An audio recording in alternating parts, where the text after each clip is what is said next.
नमस्कार, मैं हूं अमीश देवगन और आप देख रहे हैं इस समय न्यूज 18 और मेरे साथ इस समय मौजूद हैं उत्तर प्रदेश के मुख्यमंत्री योगी आदित्यनाथ।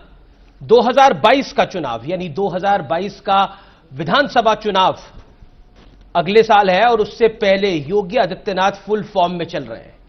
आखिरकार जनता के मन में जो भी सवाल है उन तमाम सवालों के जवाब देंगे। आपके दिल में जो सवाल है उन तमाम सवालों के जवाब देंगे आज उत्तर प्रदेश के मुख्यमंत्री योगी आदित्यनाथ जी। योगी जी, आपका अभिनंदन है न्यूज 18 नेटवर्क पर। धन्यवाद जी। सबसे पहले तो चुनाव में अब लगभग 6 महीने बचे हैं। लगभग सभी पार्टियां चुनावी मोड में हैं। पिछले दिनों हमने देखा कि आप भी दिल्ली आए और दिल्ली के लोग भी लखनऊ आए। मान लिया जाए अब योगी आदित्यनाथ पूरी तरह से या फिर योगी आदित्यनाथ और बीजेपी पूरी तरह से चुनावी मोड में आ चुकी है। देखिए, चुनाव हमारे लिए एक साधन है, साध्य नहीं। लोक कल्याण के मार्ग पर जाने का और जनता के बीच अपने शासन की योजनाओं को पहुंचाने का। देश के अंदर भारतीय जनता पार्टी एकमात्र राजनीतिक दल है जी, जिस दल ने, चाहे वह कोरोना के दौरान या कोरोना के पहले भी, प्रधानमंत्री मोदी जी के नेतृत्व में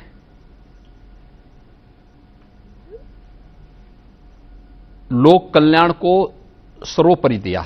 दल से ऊपर देश। और इस दृष्टि से जो भारतीय जनता पार्टी का अभियान रहा है वह पिछले 16 महीनों से कोरोना महामारी के दौरान भी देखा गया। अकेला राजनीतिक दल है जिसने कहा सेवा ही संगठन। जी, यानी हमें बूथ प्रबंधन नहीं देखना, बूथ का हमारा जो कार्यकर्ता वो सेवा के साथ जुड़े, हमारा जो पदाधिकारी है किसी भी स्तर का वो सेवा के साथ जुड़े, जनप्रतिनिधि हर स्तर का वो जन सेवा के साथ जुड़े, इस महामारी के दौरान जनता की सेवा करे। तो हमारे लिए हर दिन इलेक्शन है और हमारे लिए हर दिन लोक कल्याण का है, जिसमें हम लोग हर पदाधिकारी, हर कार्यकर्ता अपने स्तर पर और केंद्र और प्रदेश सरकार की योजनाओं को आम जनता तक पहुंचाते हैं। और हम लोग पहले भी तैयार थे, आज भी तैयार हैं। मैं ये सवाल इसलिए आपसे पूछ रहा हूं कि चुनाव से ठीक पहले उत्तर प्रदेश में जनसंख्या नीति लाने की तैयारी शुरू हो गई है। इसकी जरूरत इस समय क्यों पड़ी? देखिए, हर राज्य को अपने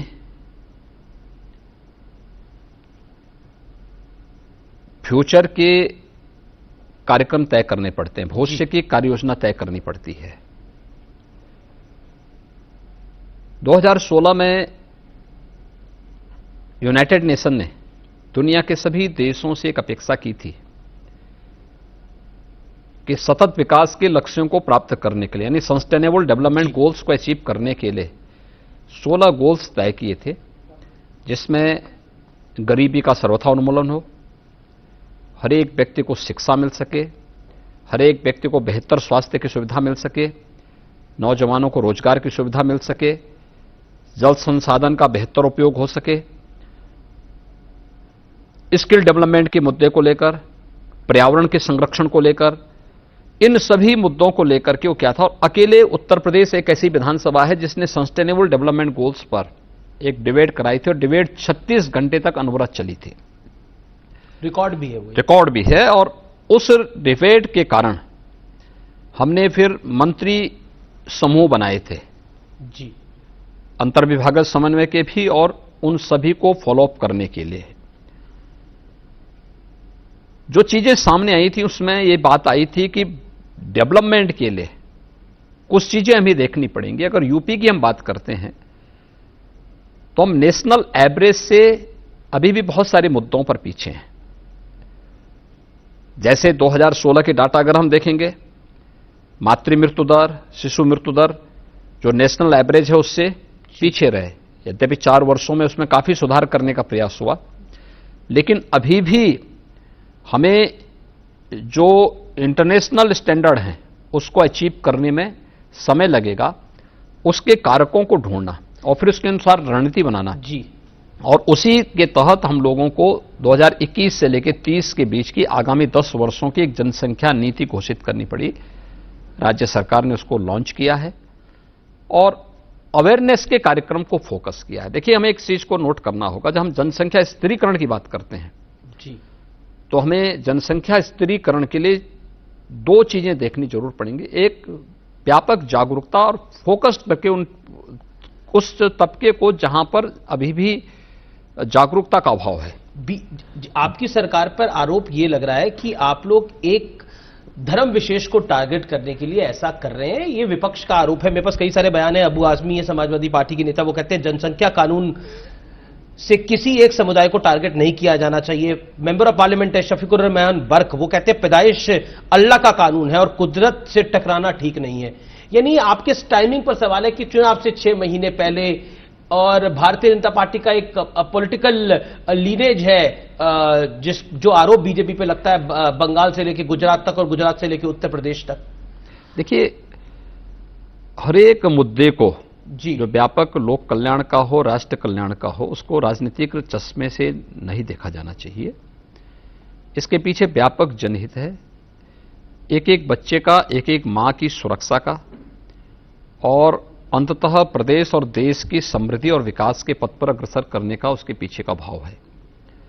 हम लोगों ने भी उसको उसी भाव के साथ रखा है। मैंने कहा ना, पहली चीज देखिए, दोनों चीजें हैं जी। देखिए, जो लोग जनसंख्या मिशन मोड में बढ़ा रहे हैं जी, क्योंकि हमने उसका एक पक्ष ये भी रखा है कि व्यापक जागरूकता, अवेयरनेस के भाव में अगर कहीं पर इस प्रकार की स्थिति है तो उन लोगों को जागरूक किया जाना चाहिए, बताया जाना चाहिए कि ये शिशु मृत्यु दर इसलिए हो रही है कि 2 बच्चों के बीच में गैप कम होगा तो स्वाभाविक रूप से वे कमजोर होंगे, कुपोषित होंगे, उनके स्वास्थ्य के साथ साथ उनके स्वयं के जीवन के लिए खतरनाक भी हो सकता है। ये तो अब मां के साथ भी हो सकता है। मैं साइंटिफिक रीजन, हमारी जो पॉलिसी है वो पूरी साइंटिफिक रीजन पर लॉजिक दिया जा रहा है। दूसरा जी, हमने ये भी पक्ष रखा है जी कि हमें हर हाल में जनसांख्यिकी असंतुलन को भी नियंत्रित करना चाहिए। देखिए, रिचेज डेमोग्राफी एक सच्चाई है और हमें उस सच्चाई से कभी भी अपने को दूर नहीं करना चाहिए। हम पॉलिटिकल कारणों से सच्चाई को विस्मृत कर दें, ये धोखा होगा समाज के साथ भी और देश के साथ भी। टाइमिंग को लेकर मैं आपसे कोई टाइमिंग नहीं, टाइमिंग को लेकर सवाल है। भाई हम चुनाव से 6 महीने पहले, भाई 21 से 30 के बीच में घोषित कर रहे हैं जी, तो मैं इसको लेकर के 17 में थोड़े आता है, 18 में थोड़े आता है। हमने तो 18 में सस्टेनेबल डेवलपमेंट गोल्स पर अपने विधानमंडल में चर्चा कराई थी। जो ये लोग आरोप कर रहे हैं, इनकी पार्टियों ने उस समय विधानमंडल का वॉकआउट किया था। सपा ने, बसपा ने, कांग्रेस ने, इन सभी लोगों ने वॉकआउट कर दिया था जी। ये लोग सदन ही में नहीं आए बहस में। यानी गरीबी का उन्मूलन होना चाहिए, ये इनके एजेंडे का हिस्सा नहीं। ये लोग गरीब, हर व्यक्ति को गरीब रखना चाहते हैं जिससे वोट बैंक बना सके। पूर्व विदेश मंत्री हैं, उत्तर प्रदेश के नागरिक हैं सलमान खुर्शीद, वो तो बहुत बड़ा बोल गए। वो कहते हैं कि ऐसा अगर कानून लाना है तो भारतीय जनता पार्टी के नेता, भारतीय जनता पार्टी के मंत्रियों को यह बताना चाहिए कि उनके, हालांकि विवादित बयान है ये, कि उनको घोषणा करनी चाहिए कि कितने वैध बच्चे हैं, कितने अवैध बच्चे हैं, घोषणा कर दें, उसके बाद कानून ले आए आप लोग। देखिए, जो उनका बयान आया है जी, ये परंपरा और संस्कृति कांग्रेस के अंदर ज्यादा फिट बैठती है, क्योंकि उनके संस्कारों में रंगे हैं तो स्वाभाविक रूप से जिस संस्कार में रंगे होंगे उसी की भाषा बोलेंगे भी। भारतीय जनता पार्टी ने पहले ये बात की है कि दल से ऊपर देश, जब देश के ऊपर संकट होगा हम देश के हितों के लिए कार्य करेंगे। तो ये पॉलिसी आएगी और पॉलिसी हम लॉन्च कर चुके हैं, ये कानून, मतलब इसको कानून का जामा पहनाया जाएगा। अभी इसका ड्राफ्ट विधि आयोग बना रहा है, जब आएगा फिर पब्लिक डोमेन में जाएगा, पब्लिक डोमेन में उसके कमेंट लोगों के मांगे जाएंगे। आपको लगता है ये पॉलिसी पूरे देश में भी आनी चाहिए? मैं क्या कह रहा हूं, देखिए हर एक जगह से इसकी आवाज उठ रही है और जी स्वास्थ्य विभाग के स्तर पर पूरे देश के अंदर इस पर कार्य हो रहा है। मैं बढ़ता हूं आगे। हाल ही में यूपी के ब्लॉक प्रमुख के चुनाव हुए। भारतीय जनता पार्टी को बड़ी जीत मिली वहां पर। 825 में से बीजेपी को 648 सीटों पर जीत मिली है। समाजवादी पार्टी को हालांकि 99 सीटों पर जीत मिली है। क्या आप इसको मानते हैं ये 2022 से पहले का ट्रेलर है? क्योंकि हमने 2019 के लोकसभा चुनाव में देखा, एक बीजेपी ने बड़ी जीत हासिल करी, यहां पर सपा बसपा का गठबंधन था, प्रधानमंत्री नरेंद्र मोदी का चेहरा था, आपका चेहरा था। उसके बाद हमने देखा कि उपचुनाव हुए, वहां पर जीत हासिल हुई। अब ब्लॉक चुनाव हो या फिर पंचायत चुनाव हो, इसको आप कैसे देखते हैं? या फिर आपको तो लगता नहीं है कि ओवर कॉन्फिडेंस में बीजेपी का कार्यकर्ता आ जाएगा, हम तो जीते रहे हैं जी? देखिए, ओवर कॉन्फिडेंस की स्थिति कहीं पे नहीं है जी। भारतीय जनता पार्टी का जो ट्रेंड 2014 में आदरणीय प्रधानमंत्री जी के मार्गदर्शन में, उनकी प्रेरणा से, उस समय उत्तर प्रदेश के प्रभारी और आज के देश के हमारे यशस्वी गृह मंत्री माननीय अमित शाह जी ने तैयार की थी। भारतीय जनता पार्टी 73 सीटों पर चुनाव जीती थी यूपी में। तब केंद्र में कांग्रेस की सरकार थी और यूपी के अंदर समाजवादी पार्टी की सरकार थी। 2017 में भारतीय जनता पार्टी विधानसभा का चुनाव जीती थी अपने सहयोगियों के साथ। 325 सीटों पर जीती थी यूपी के अंदर।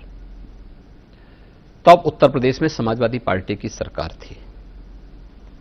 2019 में जब सपा बसपा कांग्रेस मिलकर के भारतीय जनता पार्टी के खिलाफ लड़े थे और देश और दुनिया का हर राजनीतिक विश्लेषक इस बात को कहता था कि भारतीय जनता पार्टी सीट जीत नहीं पाएगी, बहुत अगर हमें देते थे तो लोग कहते थे बहुत अधिक सीटें जीतेंगे, 25 सीट जीत जाएंगे जी। अन्यथा लोग 5-7 सीटों पर हमें सीमित करते थे। हम तब भी कहते थे कि बीजेपी 65 से कम 65 सीट जीतेगी यूपी में, और हम लोग उतनी सीटें जीते यूपी में। पंचायत चुनाव के पहले और लोकसभा चुनाव के बीच में हमारे यहां 2 उपचुनाव हुए थे। उसमें भी भारतीय जनता पार्टी जीती थी, दोनों में जीती थी। और पंचायत चुनाव के परिणाम भी है। 75 में से 67 जिला पंचायत के अध्यक्ष भारतीय जनता पार्टी के बने। जी जी। 825 ब्लॉकों में जो ब्लॉक प्रमुख के चुनाव हुए थे, इस ब्लॉक प्रमुख के चुनाव में 700 से ज्यादा भारतीय जनता पार्टी या भारतीय जनता पार्टी के समर्थक जीते हैं। क्योंकि इसमें 131 सीटें ऐसी थीं जिसमें भारतीय जनता पार्टी ने अपने प्रत्याशी नहीं घोषित किए थे, क्योंकि वहां दोनों कार्यकर्ता बीजेपी के ही लड़ रहे थे। तो इसलिए एक फ्रेंडली दोनों कार्यकर्ताओं के लिए कहा गया था कि आप कोई भी इस प्रकार का कार्य नहीं करेंगे, आप आपस में शांतिपूर्ण तरीके से उसको आप भले चुनाव लड़िए, लेकिन दोनों भारतीय जनता पार्टी। तो 700 से ज्यादा सीटें बीजेपी जीती है। समाजवादी पार्टी 90 के आसपास सीटें इसमें जीती है, और बाकी अन्य दलों के द्वारा भी कुछ कुछ सीटें जीती गई होंगी। ये चुनाव इस बात को बताता है कि भारतीय जनता पार्टी, देखिए, इस पूरे चुनाव में 26 मार्च को नोटिफिकेशन जारी होता है जी। 15, 19, 23 और 29 अप्रैल को चुनाव होते हैं यूपी के अंदर पंचायत के। और इस पूरी चुनाव की प्रक्रिया में 8,70,000 से अधिक प्रतिनिधि चुने गए। दुनिया का सबसे बड़ा चुनाव है ये। आपने एक देखा होगा, पूरी चुनाव की प्रक्रिया को बहुत शांतिपूर्ण तरीके से संपन्न किया गया यूपी के अंदर, कोरोना महामारी के बावजूद। और कोरोना महामारी के बावजूद ये चीजें जो संपन्न हुई, भारतीय जनता पार्टी एक एक गांव में उससे समर्थक है, उसके कार्यकर्ता, कहीं क्षेत्र पंचायत, कहीं ग्राम पंचायत, कहीं अन्य स्थलों पर। लेकिन कई जगह हिंसा की भी खबरें आई। वह आपसी प्रतिद्वंद्विता गांव में कुछ हो सकती है कि गांव का चुनाव है, सबसे कठिन चुनाव माना जाता है। और लखीमपुर में एक महिला के साथ मैं क्या कह रहा हूं, देखिए, उसमें भारतीय जनता पार्टी का प्रत्याशी नहीं, ये निर्दलीय प्रत्याशी और सपा के प्रत्याशी के बीच में विवाद है। दुर्भाग्यपूर्ण घटना थी। मैं क्या, दुर्भाग्यपूर्ण घटना थी और कठोर कार्रवाई उसमें की गई। जवाबदेही थाने की भी तय की गई और जो लोग उसके पीछे थे उनके खिलाफ कार्रवाई की गई, बहुत कठोर कार्रवाई की गई। लेकिन आरोप आपकी सरकार पर देखिए, सरकार है तो आरोप लगेंगे। प्रियंका वाड्रा ने कहा कि जंगल राज में महिलाओं की सुरक्षा तो भगवान ठीक बात है। तो प्रियंका जी बहुत अच्छी बात बोल रही हैं, क्योंकि उनको तो इसका अनुभव है। इन्हीं की पार्टी में तंदूर कांड हुआ था ना, महिलाओं के साथ किस प्रकार का व्यवहार कांग्रेस करती थी और क्या इनकी संवेदना उनके साथ रहती थी, क्या ये भूल गई उस बात को? और हमने कठोरतम कार्रवाई की इस मामले में। कोई भी अराजकता फैलाने की छूट किसी को नहीं दी जाएगी, कहीं भी नहीं। अगर अपराध के मुद्दे पर जीरो टॉलरेंस की नीति के तहत सरकार कार्य कर रही है तो पहले दिन जिस बात को हमने कहा था वह हमने आगे भी निभाया है और आगे भी इस चीज को हर एक उस पर हम लोग इस चीज को करेंगे। प्रदेश के अंदर 24 करोड़ जनता को सुरक्षा देना हमारा दायित्व है। राज्य सरकार अपने इस दायित्व का पूरी ईमानदारी के साथ, पूरी निर्भीकता के साथ निर्वहन करेगी। पंचायत चुनाव हुए, 75 जिला पंचायत अध्यक्ष जो बने उसमें से 67 पे बीजेपी को जीत मिली और 21 जिला पंचायत अध्यक्ष तो निर्विरोध जीते गए। लेकिन अखिलेश यादव कहते हैं कि देखिए ये डीएम और एसपी के बल पे चुनाव जीता गया है, बीजेपी गुंडागर्दी से चुनाव को जीत रही है, लोकतंत्र की धज्जियां उड़ाकर योगी जी लड्डू खा रहे हैं। देखिए मुझे एक बात बताइए जी, समाजवादी पार्टी 5 सीटों पर जीती जी, ये 5 सीटें कौन सी हैं? इटावा, इनका प्रत्याशी निर्विरोध जीता है। आखिर जनता ने जब चुनाव किया था तब सांसद हमारा जीता था, 2 विधायक हमारे जीते थे। दूसरी बलिया, बलिया में हमारे 4 सांसद हैं, 2 लोकसभा के, 2 राज्यसभा के। हमारे 5 विधायक और 2 मंत्री भी हैं। अगर हमें प्रशासन का दुरुपयोग करना होता तो बलिया में भी हो जाता, इटावा में भी हो जाता। एटा में सांसद भी हमारा है, 4 विधायक भी हमारे हैं, भारतीय जनता पार्टी हारी। बागपत में 4 विधायक बीजेपी के हैं और एमपी भी बीजेपी का है।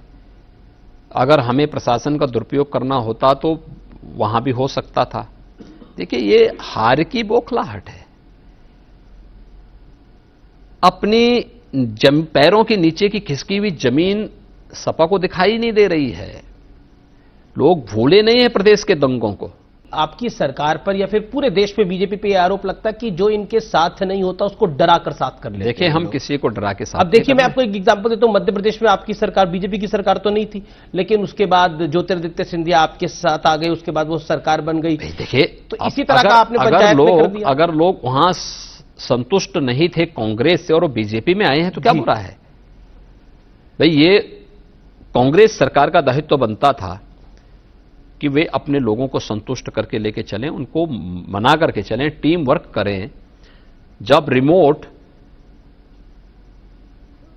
कहीं और जगह से संचालित होगा तो ऐसी दुर्गति होनी है और कांग्रेस शासित राज्यों का यही दुर्भाग्य है। कौन सा ऐसा राज्य मुझे बताइए कि मध्य प्रदेश की बात, राजस्थान में क्या हो रहा है, पंजाब में क्या हो रहा है, ये सब क्या है? तो बीजेपी को क्यों दोषी ठहरे? अपने घर को देखो ना। मैं 2022 के चुनाव के एजेंडे की बात करता हूं। योगी आदित्यनाथ, क्योंकि अब 6 महीने चुनाव में बचे हैं, तो योगी जी आपका मुख्य एजेंडा चुनाव में क्या रहने वाला है? देखिए सबसे पहली बात तो मैं बहुत स्पष्टता के साथ कहता हूं कि 2022 का मैंडेट बीजेपी के पक्ष में होगा और भारतीय जनता पार्टी भारी बहुमत के साथ प्रदेश के अंदर सरकार बनाएगी।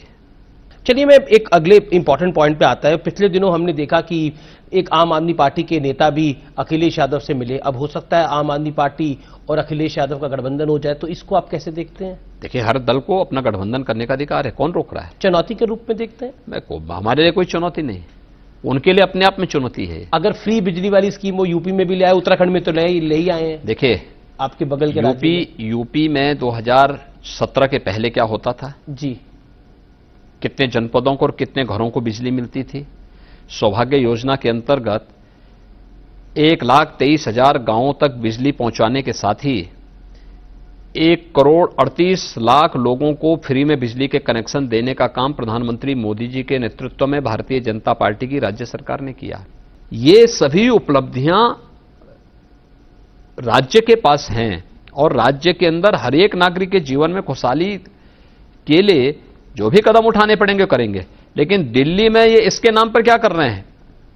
राष्ट्रीय राजधानी क्षेत्र, कोरोना के दौरान दिल्ली में क्या हो गया था? अगर यूपी का एनसीआर का रीजन नहीं होता, फ्री बिजली पर जनता नहीं, मैं वही आ रहा हूं पहले। जी मैं उस पे आ रहा हूं। अगर यूपी का एनसीआर का रीजन नहीं होता तो दिल्ली के अंदर तो लोगों को तड़प तड़प करके मरने के लिए छोड़ देते। बेड्स हम लोगों को उपलब्ध करवाने पड़े।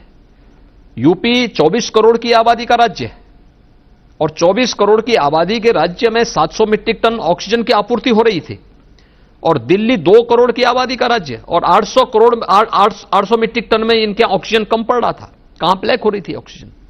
और जब भारत सरकार ने ऑक्सीजन ऑडिट की बात की, सब भाग गए। आज इनके सारे घोटाले सामने आ रहे हैं।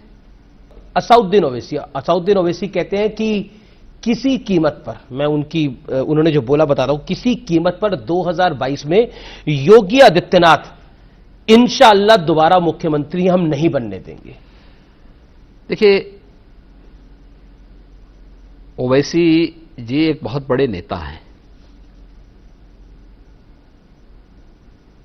यूपी की जनता कितना पसंद करेगी ये तो आने वाला समय बताएगा। लेकिन उन्होंने कसम खा ली है कि आपको नहीं बनने देंगे। अगर वह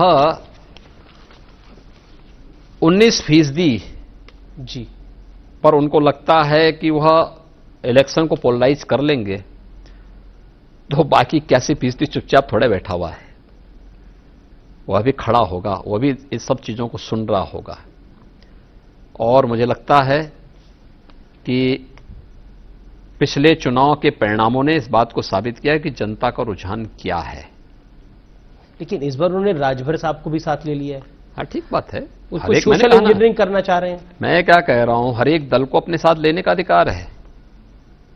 समाजवादी पार्टी ले रही है तो ओवैसी क्यों नहीं लेंगे? समाजवादी पार्टी को तो तकलीफ है। वो कहते हैं ओवैसी जो है वो हमारा वोट काटने के लिए आ रहे हैं। अब देखिए, वोट किसका है, यही तो सबसे बड़ी समस्या हो जाती है कि हर व्यक्ति ये मान के चलता है कि हमारा वोट, कौन सा वोट उनका है। आप जब सत्ता में थे, कांग्रेस और सपा तो आरोप लगाती है कि वो ओवैसी साहब बीजेपी के आदमी हैं। भाई, तो उनके साथ गठबंधन कौन कर रहा है? गठबंधन तो समय समय पे कांग्रेस ही उनके साथ करती रही है, या फिर ये समाजवादी पार्टी ही उनके लिए ज्यादा उतावली दिखती है। बीजेपी का तो दूर दूर से कोई संबंध नहीं उनसे। आप अपना मुकाबला 2022 में किसके साथ देखते हैं? अखिलेश जी के साथ देखते हैं, मायावती जी के साथ देखते हैं, प्रियंका वाड्रा के साथ देखते हैं, किसके साथ देखते हैं? हालांकि राजभर साहब तो थ्योरी लेके आए हैं 4 साल में 5 साल में 5 मुख्यमंत्री बनाएंगे, 20 डिप्टी सीएम बनाएंगे, एक मुसलमान सीएम भी होगा। ठीक ही बात है भाई, हर एक को अपना मुकाबला किससे देखते हैं आप? देखिए, भारतीय जनता पार्टी का मुकाबला, देखिए, अपने पुराने रिकॉर्ड को आगे बढ़ाने के लिए बीजेपी से ही होगा कि बीजेपी पिछले रिकॉर्ड को तोड़ करके उससे बेहतर सीटें कैसे जीत सकती है। वहां तक ये लोग कोई पहुंच नहीं पाएगा। पंचायत चुनाव के रुझान पहले बता चुके हैं, इससे पहले लोकसभा के चुनाव ने बता चुके वो कर, ये सब देखिए थके हुए हारे हुए चेहरे हैं। ये लोग पहले ही हिम्मत हार चुके हैं, इसलिए अनर्गल कुछ भी बोल दो। बड़ा मैं आपसे पूछ रहा हूं कि बड़ी चुनौती कौन हो सकता है, या फिर एक चेहरा जो आपको लगता है जिसके साथ मुकाबला है? देखिए, पब्लिक सबके कृत्यों को जान रही है, हर व्यक्ति की जान रहा है कि परिवारवाद, गुंडाराज, भ्रष्टाचार, ये चीजें देख करके जनता में अपने आप में एक सिहरन होती है। देख करके यूपी के सामने अपनी पहचान का संकट था, आज यही यूपी हर एक फील्ड में जो प्रोग्रेस कर रहा है, एक नई पहचान बना रहा है। यह पहचान उत्तर प्रदेश के हर जाति, हर मत, हर मजहब से जुड़ा हुआ नागरिक जब बाहर जाता तो उसको सम्मान प्राप्त होता है। जी, इसलिए वह व्यक्ति, कोई भी व्यक्ति जो अपने लिए, अपने परिवार के हितों के लिए प्रतिबद्ध है और प्रदेश और देश का हित चाहता है, मुझे लगता है भारतीय जनता पार्टी उसकी प्राथमिकता होगी। मैं अब धर्मांतरण के मुद्दे पर आता हूं। उत्तर प्रदेश की एटीएस ने धर्मांतरण गैंग पर बहुत बड़ा एक्सपोजे किया है। देश भी चौंक गया है इस खुलासे को देखकर, और अभी भी कार्रवाई जारी है। इस गैंग के आतंकी कनेक्शन और आईएसआई कनेक्शन भी सामने आ रहे हैं। सिर्फ देश में नहीं, विदेशों में भी धर्मांतरण का काम ये लोग कर रहे थे। इसको आप कैसे देखते हैं? लेकिन ये केवल धर्मांतरण तक सीमित मुद्दा नहीं है, ये तो राष्ट्र की सुरक्षा पर सेंध लगाने का भी एक कुत्सित षड्यंत्र है। ये सेंध है सुरक्षा पे, मूक बधिर बच्चों को निशाना बनाकर उन संस्थाओं को जहां पर मूक बधिर बच्चे हैं वहां पर अपना एक ट्रेनर, जिहादी ट्रेनर को भेज करके उसके माध्यम से लोगों का ब्रेन वॉश कराना, फिर कोड वर्ड में और व्हाट्सएप के माध्यम से मैसेजेज को पास करना, फिर उनका दुरुपयोग सुसाइड स्क्वाड या फिर कहीं पर किसी ऐसे सेंटर को निशाना बनाने के लिए करना जो व्यापक राष्ट्रीय सुरक्षा से और हित से जुड़े हुए हैं। ये बहुत बड़ा षड्यंत्र था। यूपी एटीएस ने इस कार्य को पूरी उसके साथ खोला है, पर्दाफाश किया है। हमारे 500 से अधिक टीमें इस पे काम कर रही हैं। उत्तर प्रदेश के अंदर कुछ जनपदों के साथ साथ देश के अंदर 25 राज्यों में इन्होंने भेजा और 1984 से लगातार चल रहा था। आज इसका पर्दाफाश हुआ है।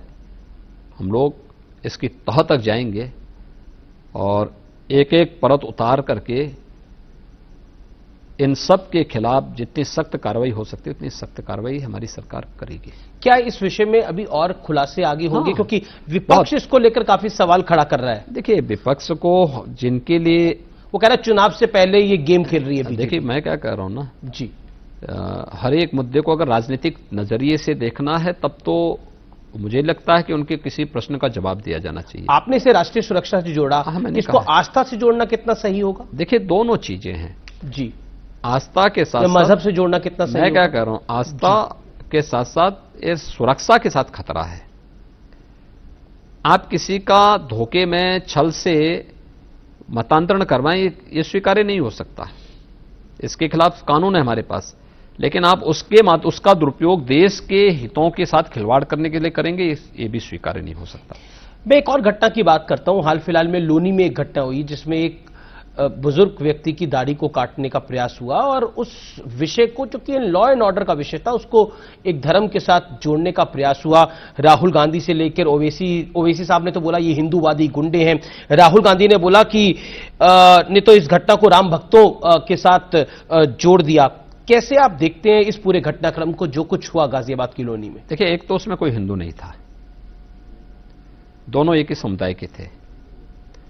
ताबीज के प्रभाव को लेकर के जो व्यक्ति जिसकी दाढ़ी काटी गई थी वो ताबीज बांटता था और ताबीज का जब प्रभाव नहीं हुआ तो अगले पक्ष ने उस पर हमला किया था। लेकिन ये कितना शरारती है कि ये व्यक्ति उसको मजहबी स्वरूप देने का प्रयास करता और फिर उस प्रकार की बयानबाजी करवा करके माहौल को खराब करता है। बिना सोचे समझे जब कोई बात हम करते हैं तो मुझे लगता है कि वह स्थिति उसके सामने वही सी स्थिति जैसे राहुल जी का है। राहुल गांधी क्यों देश के अंदर गंभीरता से नहीं लिए जाते हैं? क्योंकि सबको मालूम है कि व्यक्ति जो बात बोलेगा इसमें कोई गंभीरता नहीं होती और कोई सच्चाई नहीं होती है। क्यों कांग्रेस की दुर्गति हो रही है? इसीलिए हो रही है क्योंकि हर एक मामले को राजनीतिक रूप देना और हल्की बयानबाजी करना, तह तक जाए बगैर, सच्चाई को जाने बगैर जब हम प्रतिक्रिया व्यक्त करते हैं तो उसके परिणाम ऐसे ही होते हैं। आपका तो राहुल गांधी के साथ भी अनुभव रहा है। सदन के अंदर आप लोग एक ही सदन के सदस्य थे। काफी वो अमेठी से सांसद थे, आप गोरखपुर से सांसद थे। हाँ, मैं सांसद रहा हूं। मैं राहुल जी से पहले सांसद बन गया था। और आपकी उम्र में भी ज्यादा फर्क नहीं है आप दोनों की? नहीं, राहुल जी मुझसे 1 साल बड़े हैं। एक कानपुर से किसी ने सवाल पूछा आपके लिए, मेरा पीसीआर मुझे बता रहा है। सवाल उन्होंने पूछा आपसे कि योगी जी सिर्फ काम ही करते रहते हैं कि कुछ कभी कभार अपने लिए भी समय निकाल लेते हैं? कोई फिल्म देखते हैं, कोई किताब पढ़ते हैं?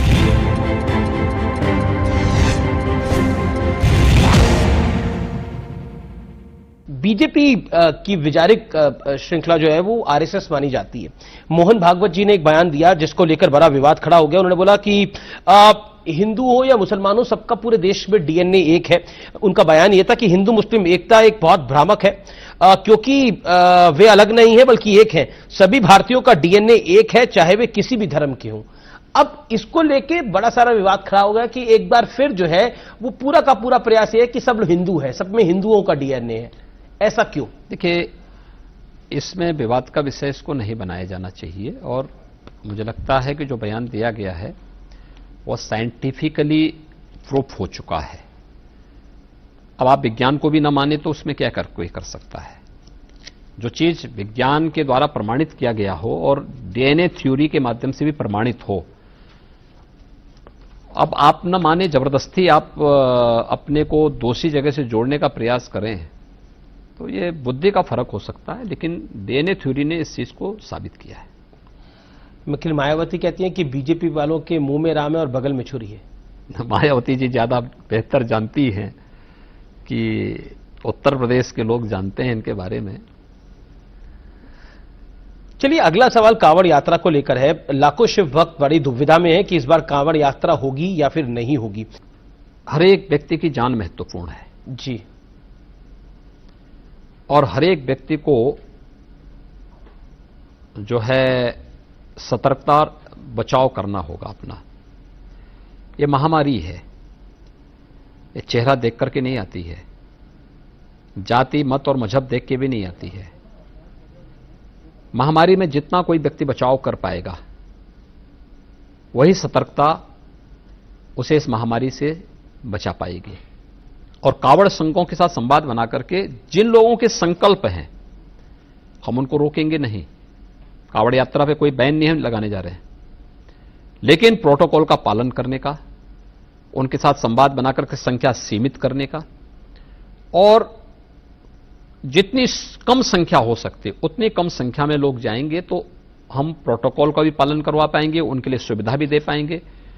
लेकिन हम किसी चीज को बैन नहीं करेंगे, हम हर प्रकार की सुविधा भी देंगे और सुरक्षा भी देंगे। किसान आंदोलन पर मैं आता हूं। राकेश टिकैत जो है वो कह रहे हैं कि अब मैं यूपी का दौरा करूंगा और 1 अगस्त से मैं यूपी समेत कई राज्यों में अपना आंदोलन तेज करूंगा। इसको आप कैसे लेते हैं? हालांकि अब 7 महीने से ज्यादा हो गए, लगभग 8 महीने हो गए, ये आंदोलन खत्म नहीं हुआ है। देखिए, संवाद समस्या का समाधान होता है जी। भारत सरकार ने संवाद के सारे तरीके अपनाए, हर एक स्तर पर संतुष्ट करने का प्रयास किया है। लेकिन जब किसान एजेंडे का हिस्सा न हो और हम किसान की कंधे पर बंदूक रख करके सरकार पर साधने का प्रयास करें और उसके पीछे विदेशी पैसा लगाने का कि पैसे उसके पीछे लगे हुए हों, तो इस प्रकार की स्थिति आती है। मुझे लगता है कि किसान संगठनों को या किसान जो नेता हैं, आंदोलन का काफी कमजोर हो चुका है। भारत सरकार ने उनको ऑफर किया हुआ है, उन्हें भारत सरकार के साथ संवाद बनाना चाहिए, और मुझे लगता है कि एक संवाद से समस्या का समाधान निकालना चाहिए। क्योंकि पश्चिमी उत्तर प्रदेश से राकेश टिकैत आते हैं, क्या आपको लगता है इसका एक असर होगा और आप लोगों को नुकसान देखना पड़ सकता है? मैं क्या कह रहा हूं, देखिए, सवाल नफा नुकसान, सपा का, कांग्रेस का, सबका मैं क्या कह रहा हूं, बिना जो है नफा नुकसान की चिंता किए बगैर सरकार कार्य कर रही है जी। हमने किसान आंदोलन के बीच में ही पंचायत चुनाव भी किए हैं। पश्चिमी उत्तर प्रदेश में बागपत को छोड़ दें तो सभी सीटें भारतीय जनता पार्टी जीती है। कोविड को लेकर बात करते हैं। कोविड की दूसरी लहर का प्रकोप पूरे देश ने देखा है, कोई राज्य ऐसा नहीं है जो इससे अछूता रह गया हो। उत्तर प्रदेश में भी हमें काफी स्थिति देखने को मिली कि कोरोना के केसेस कितने लाखों पहुंच गए। आरोप भी आपकी सरकार पे बड़े सारे लगे कि सरकार की व्यवस्था ठीक नहीं थी, और अखिलेश यादव ने तो यहां तक कहा कि सरकार दिखी ही नहीं। प्रियंका वाड्रा ने बोला कि रामनामी चादरें छीनी गई। क्या कहना चाहते हैं अब, क्योंकि इस विषय को काफी समय हो चुका है, इस पर काफी राजनीति भी हुई है और काफी आरोप भी आप पर लगाए गए हैं। देखिए, बोलिए। आरोप अगर सही हो तो सरकार उन चीजों का जवाब भी दे और उस का परिमार्जन भी करे जी। जब आरोप राजनीति से प्रेरित हो, पूर्वाग्रही हो, तो उसका कोई जवाब नहीं दिया जाना चाहिए। प्रदेश के अंदर फर्स्ट वेव हो या सेकंड वेव, पहले तो पूरे देश के अंदर कोरोना का मुकाबला आदरणीय प्रधानमंत्री जी के नेतृत्व में अच्छे ढंग से प्रबंधन करने का प्रयास हुआ जी। हमें एक चीज देखना पड़ेगा, इस सदी की महामारी है, महामारी में संसाधन कम पड़ ही जाते हैं, लेकिन स्थिति को इन्होंने पैनिक बनाया है। विपक्ष ने, कुछ जिम्मेदार संस्थाओं ने हाहाकार मचाने का, भ्रम की स्थिति पैदा करने का। आखिर यही वैक्सीन जो आज सुरक्षा कवच दे रहा है, इसके बारे में समाजवादी पार्टी के मुखिया के बयान क्या आए थे, कांग्रेस नेताओं के बयान क्या आए थे, कितना गैर जिम्मेदाराना बयान था। जो लोग वैक्सीन नहीं लिए इनके कारण और उनकी दुखद मौत कोरोना से हुई है, क्या उसके लिए माफी मांगेंगे? थर्ड वेव को लेकर योगी आदित्यनाथ की सरकार की क्या तैयारी है, क्योंकि देश इस समय देखिए, चल रहा है। थर्ड वेव की पूरी तैयारी हमारे पास है जी। हमने 27 वैक्सीनेशन का मैं आंकड़ा पढ़ रहा था, आप लोग नंबर 1 पे हैं उसमें। तो देखिए, वैक्सीनेशन में यूपी नंबर 1 पर है, टेस्टिंग में यूपी नंबर 1 पर है, और यही नहीं, लेकिन यूपी की जनसंख्या काफी है। मैं क्या कह रहा हूं, हम लोग सभी को ले रहे हैं, हम सभी को वैक्सीनेशन की तरफ लेके जा रहे हैं। जो वैक्सीन उपलब्ध कराने वाली कंपनियां हैं, ये वैक्सीन अगर उपलब्ध करा देंगे तो हम आज के दिन पे 20 लाख वैक्सीन पर डे देने की क्षमता रखते हैं। ठीक, और हम लोग दिसंबर तक इस लक्ष्य को पूरा कर लेंगे। मैं बढ़ता हूं आगे। नरेंद्र मोदी कैबिनेट में विस्तार हुआ, जिसमें 15 मंत्री उत्तर प्रदेश से आए। 2022 की तैयारी मान सकते हैं इसको? देखिए, हम आभारी हैं आदरणीय प्रधानमंत्री जी के कि उत्तर प्रदेश की आबादी के हिसाब से उत्तर प्रदेश को केंद्रीय कैबिनेट में इतने बड़े पैमाने पर प्रतिनिधित्व मिला है। पहले कार्यकाल में भी मिला, दूसरे कार्यकाल में भी ये उत्तर प्रदेश को इतना बड़ा प्रतिनिधित्व मिला है, और हर क्षेत्र को और सामाजिक संतुलन को भी उसमें देखने का प्रयास हुआ है। इस सभी लोगों को वहां पे प्रतिनिधित्व मिला है। 2022 की तैयारी उत्तर प्रदेश में है और हम लोग उत्तर प्रदेश में पूर्ण बहुमत के साथ सरकार बनाएंगे। तो अगला सवाल मेरा यह बनता है कि मोदी जी की कैबिनेट का विस्तार तो हो गया, तो योगी जी की कैबिनेट का विस्तार अब होगा नहीं होगा 2022 से पहले? देखिए, मुझे लगता है कि आपके पास ज्यादा पुख्ता जानकारी होगी और आप मुझे उस जानकारी को शेयर कर लेंगे तो मैं उसको आगे लेके चलता हूं। जी चलिए, मेरे पास कैसे जानकारी होगी, जानकारी तो आप देंगे, कैबिनेट आपकी है। लेकिन मैं बढ़ता हूं आगे। अगला मेरा सवाल है कि एटीएस, यूपी एटीएस ने अलकायदा के खिलाफ एक बड़ा एक्शन किया है। लखनऊ के ककोरी से अलकायदा के 2 आतंकियों को गिरफ्तार किया गया है। सीरियल ब्लास्ट की साजिश ये लोग रच रहे थे और इनके टारगेट पे 2 बड़े नेता भी थे। अब वो कौन नेता थे, एक आंकलन है जिसमें प्रधानमंत्री मोदी और आप टारगेट पे हो सकते हो, क्या कहना चाहते हैं आप? देखिए, उत्तर प्रदेश में किसी भी प्रकार की आतंकी गतिविधियों को या यहां के नागरिकों की सुरक्षा के साथ खिलवाड़ करने वाली किसी भी प्रकार की गतिविधि को स्वीकार नहीं किया जाएगा। कोई करेगा तो उसको उसका खामियाजा भुगतना पड़ेगा। एटीएस की इस कार्रवाई के बाद अखिलेश यादव जी का बयान आया। उन्होंने बोला कि भारतीय जनता पार्टी की सरकार और उत्तर प्रदेश पुलिस पर मुझे बिल्कुल भी भरोसा नहीं है। देखिए, व्यक्ति वक्तव्य देता अपने संस्कारों के अनुरूप देता है। ये समाजवादी पार्टी का कैरेक्टर है। 2012 में इन्होंने सत्ता में आने के बाद आतंकी घटनाओं में लिप्त आतंकवादियों के मुकदमे भी वापस लेने के प्रयास किए थे। तो हम धन्यवाद देंगे तत्कालीन हाईकोर्ट को कि उन्होंने उसको स्टे किया था, अन्यथा वे आतंकवादी बाहर आते तो उत्तर प्रदेश के अंदर क्या स्थिति होती। ये तो सुरक्षा के साथ खिलवाड़ करने वाले लोग हैं। दुर्भाग्य है, राजनीति का चोला पहन करके। पर आतंकवाद को लेकर राजनीति हो रही है, क्या इस पर आप क्या कहना चाहते हैं? दुर्भाग्यपूर्ण है और मुझे लगता है कि बम किसी की जाति मत मजहब नहीं देखता। जो प्रेशर, इससे पहले हमने बाटला हाउस में ऐसा देखा था। प्रेशर कुकर बम जो मिले हैं कल जी, अगर वे कहीं फटते तो कोई निर्दोषी चपेटे में आता है और कोई निर्दोष, उसका कोई जाति, कोई मत और कोई मजहब नहीं होता है। और वह जो निर्दोष उसकी चपेट में आता तो क्या उसकी कीमत या उस परिवार में उन लोगों को वापस लाने का काम समाजवादी पार्टी और श्री अखिलेश यादव जी लाते क्या? माफियाओं और योगी आदित्यनाथ का 36 का आंकड़ा है, ऐसा क्यों है?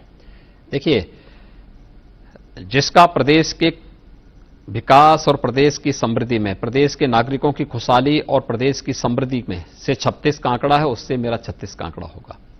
मेरा किसी से व्यक्तिगत, किसी से जातिगत, किसी से अन्य कोई दुश्मनी नहीं है और मेरी किसी से दुश्मनी भी होगी क्यों? एक तस्वीर बड़ी वायरल हो रही है मुख्तार अंसारी की। मैं आप ही से पूछ लेता हूं कितनी सही है, कितनी गलत है। पहली फोटो में तो वो बड़े हट्टे कट्टे दिख रहे हैं, मूछें एकदम तनी हुई हैं, एकदम बाल ठीक है। दूसरी फोटो में दाढ़ी बड़ी हुई है और मूछें उनकी नीचे हैं। तो मतलब अब मुख्तार अंसारी का जेल में ये हाल है, वो सही है बात? मैं फोटो देखता नहीं इस प्रकार के। अरे हम देखेंगे महापुरुषों का, देखेंगे देवी देवताओं का फोटो, देखेंगे नहीं, वायरल हो रहा है सोशल मीडिया पे। माफिया का फोटो क्यों देखें? लेकिन जिसके जैसे कृत्य होंगे, जैसी करनी वैसी भरनी। और आप पे आरोप है कि मुख्तार अंसारी को आप अपनी जिद के लिए पंजाब से यूपी विजिट लाए। देखिए, मैं किसी जिद के नाते किसी को नहीं लाया हूं जी। कानून के दायरे में हर अपराधी को आना चाहिए, और किसी नेता को और किसी पार्टी को यह अधिकार नहीं कि किसी माफिया को संरक्षण देकर के उसका सरप्रस्त बने। कांग्रेस को इसका जवाब देना होगा कि इस माफिया को 2 वर्ष से अधिक समय तक पंजाब की जेलों में रख करके वहां सुविधाएं क्यों उपलब्ध करा रहे थे। यूपी में आप कांग्रेस की हैसियत क्या देखते हैं योगी जी? देखिए, 0 + 0 हमेशा 0 होता है, और मुझे लगता है कि कांग्रेस की यही हैसियत है। जी, राम मंदिर को लेकर जो विवाद हुआ अभी खासतौर पर, और विपक्ष ने इस पर काफी हमला बोला, चाहे वो कांग्रेस पार्टी हो चाहे वो बाकी अन्य दल हो, क्या कहना चाहते हैं आप इसमें? कि ये सभी लोग अयोध्या में राम जन्मभूमि मंदिर निर्माण के समर्थक कब थे? इन्होंने तो भगवान राम और भगवान कृष्ण के अस्तित्व पर भी प्रश्न खड़ा किया था। जी, तो आस्था के साथ खिलवाड़ करने वाले लोग हैं। आभारी होना चाहिए देश को, और आभारी है देश प्रधानमंत्री मोदी जी का, जिनके मार्गदर्शन में आज मंदिर निर्माण का कार्यक्रम 5 अगस्त 2020 से युद्ध स्तर पर आगे बढ़ चुका है। तो ये स्वाभाविक रूप से इनका जो है चिढ़ना स्वाभाविक है। ट्रस्ट इस पूरे मामले को संचालित कर रहा है, सरकार उसमें नहीं है, और ट्रस्ट के पदाधिकारियों ने स्थिति स्पष्ट कर दी है। मुझे लगता है उसके बाद कुछ भी नहीं बचता है। केवल आरोप के लिए आरोप लगाना और आस्था के साथ खिलवाड़ करना, मुझे लगता है विपक्ष को आस्था के साथ खिलवाड़ करने की प्रवृत्ति से बचना चाहिए। मंदिर का पहला जिसे कहते हैं प्रारंभिक जो रूपरेखा है वो कब तक तैयार हो जाएगी? 2021 के आखिर तक या 2022 तक? देखिए, अभी चल रहा है, काम चल रहा है जी। काम अभी तेजी के साथ बढ़ रहा है, और मुझे लगता है कि तेजी के साथ काम चलते हुए जो एक निर्धारित समय सीमा, उस निर्धारित समय सीमा के अंदर उसको आगे बढ़े। आखिरी 2 सवाल Yogi ji, uniform civil code की जरूरत है क्या आपको लगता है? देखिए, समय आने पर जो भी आवश्यकता होगी सरकार उसके अनुसार निर्णय भी ले लेगी। क्योंकि पिछले दिनों दिल्ली हाई कोर्ट ने कहा, इसलिए मैं सवाल मुझे लगता है कि यूपी के उसमें पार्टी नहीं है। जी, लेकिन क्या आपको लगता है जरूरत है? देखिए, मैंने कहा ना, जो आवश्यकता होगी उसके अनुरूप, समय के अनुरूप कानून भी बन जाएगा। जी, बंगाल में चुनाव हुआ, बीजेपी ने पूरी ताकत झोंकी, आप भी गए, अमित भाई भी थे वहां पर, प्रधानमंत्री भी गए, लेकिन नतीजे अनुकूल नहीं आए। कहां चूक हुई और क्या उस तरह की चूक उत्तर प्रदेश में नहीं होगी? आप कैसे इसके बाद बंगाल के बाद उत्तर प्रदेश का बड़ा चुनाव, आप कैसे इस बात को मान सकते हैं कि बंगाल में भाजपा की चूक हुई है? भारतीय जनता पार्टी 3 से 77 सीटें पा गई है। जी, तो इतनी बढ़ोतरी बीजेपी की हुई है, पर लक्ष्य तो सरकार बनाने का था। चूक उन लोगों की है जिनका वजूद वहां था, सफाया हो गया है। बीजेपी एक संभावना है बंगाल के अंदर, पर आपका लक्ष्य तो सरकार बनाने का था। मैं क्या कह रहा हूं जी, देखिए, राजनीति में हम संभावनाओं के साथ साथ हर एक परिस्थिति को फेस करने के तैयार रहते हैं, लेकिन यह मान लेना कि भारतीय जनता पार्टी 3 से 77 में गई है, एक संभावना बनी, एक विश्वास जगा है भारतीय जनता पार्टी में बंगाल के अंदर, और कोरोना की सेकंड वेव का पीक नहीं होता तो मुझे नहीं लगता है कि भारतीय जनता पार्टी को सरकार बनाने से कोई रोक पाता वहां पे। जी, योगी जी, मैंने सोशल मीडिया पे ऐलान किया था कि मैं आपका साक्षात्कार करने के लिए आ रहा हूं, तो बहुत सारे सवाल आए। अगर मैं उनमें से 1-2 सवाल पूछना चाहता हूं। एक कानपुर से किसी ने सवाल पूछा आपके लिए, मेरा पीसीआर मुझे बता रहा है। सवाल उन्होंने पूछा आपसे कि योगी जी सिर्फ काम ही करते रहते हैं कि कुछ कभी कभार अपने लिए भी समय निकाल लेते हैं? कोई फिल्म देखते हैं, कोई किताब पढ़ते हैं? नहीं, मैं पढ़ता जरूर हूं, फिल्म देखने का मौका नहीं मिलता है, लेकिन मैं जब मौका मिलता है मेरे टेबल में हमेशा एक पुस्तक जरूर होती है, अलग अलग विषयों से संबंधित होती है। यूपी की इकोनॉमी से संबंधित होती है, यूपी की समाज व्यवस्था से संबंधित भी होती है, अध्यात्म से संबंधित भी होती है, सामाजिक जीवन से संबंधित भी होती है, और हर एक पक्ष से जुड़ी हुई उस पुस्तकों को भी मैं जरूर देखता हूं। योगी जी, आखिरी सवाल, 2022 का चुनाव योगी आदित्यनाथ के लिए कितनी बड़ी, जिसे कहते हैं, परीक्षा होगी? देखिए 2022 में भारतीय जनता पार्टी उत्तर प्रदेश के अंदर पूर्ण बहुमत की सरकार बनाएगी, 2017 के इतिहास को दोहराएगी, इसमें किसी को कोई संदेह नहीं होगा। आपके लिए भी बड़ी परीक्षा है ये? मैंने कहा ना, हमारा हर दिन परीक्षा है जी, और हमेशा हम उसके लिए तैयार हैं। बहुत बहुत शुक्रिया योगी जी, आपने समय दिया न्यूज 18 को और खुल के हर विषय पर बात रखी। तो ये थे योगी आदित्यनाथ, जिन्होंने हर विषय पर जो आपके दिल में मुझे लगता है सवाल होंगे, आज तमाम सवालों के जवाब न्यूज 18 के माध्यम से योगी आदित्यनाथ ने दिए हैं। आप देखते रहिए न्यूज 18। नमस्कार।